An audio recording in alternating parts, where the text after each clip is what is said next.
So this is the sand I'm using. It's a grit sand. There's 5 different types of sand minimum in that.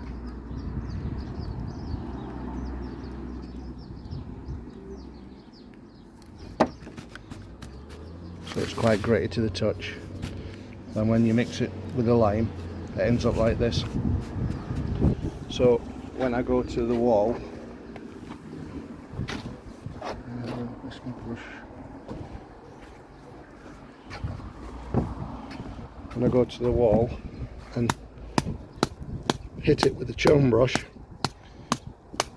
I'm compacting all them grits together. That's what also gives it the strength.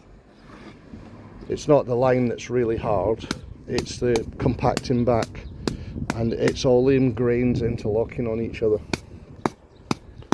So that's why you don't use a building sand or soft sand. You use a gritty sand,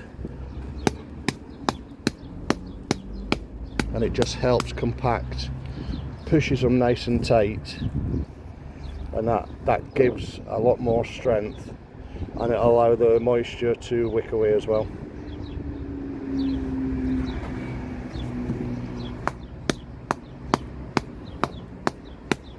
So don't scrape your wall off, just hit it flat, but just use your wrist.